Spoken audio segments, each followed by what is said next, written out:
ঢাকার সাভারে পিতাকে কুপিয়ে হত্যার পর জাতীয় জরুরি সেবা ৯৯৯-এ ফোন করে মেয়ে জান্নাত জানা শিফা বাবার খুনি মেয়ের ফোন পেয়ে ঘটনাস্থলে লাশ উদ্ধার করে তাকে আটক করে সাভার মডেল থানা পুলিশ।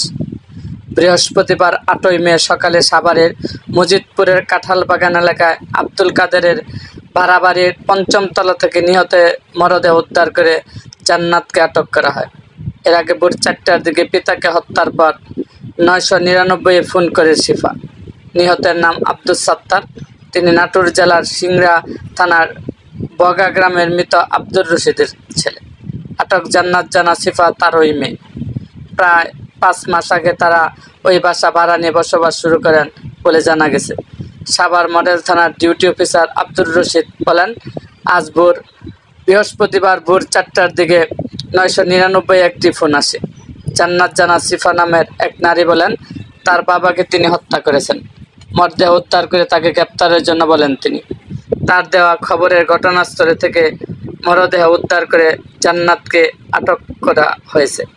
জান্নাত জানা শিফা জানান, গতকাল রাতে ভাতের সাথে ২০টি ঘুমের ঔষধ মিশিয়ে বাবাকে খাবার খাওয়ান তিনি।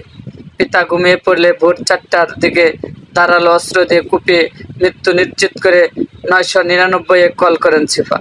পুলিশ জানায় ২০২২ সালে নাটোর জেলার সিংড়া থানায় পিতার বিরুদ্ধে ধর্ষণের মামলা করেন শিফা।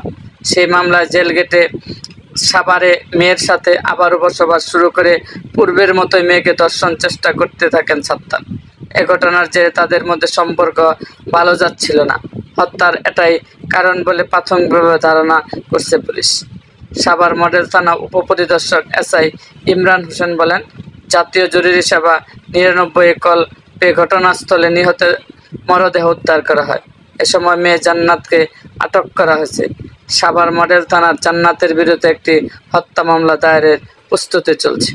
এরকম আরও ভিডিও পেতে, নানা ঘটনা ও ইতিহাস জানতে আমাদের মুক্তাগাছার ইতিহাস মিডিয়া ইউটিউব চ্যানেলটিকে সাবস্ক্রাইব করুন এবং পাশে থাকা বেল আইকনটি বাজিয়ে দিন।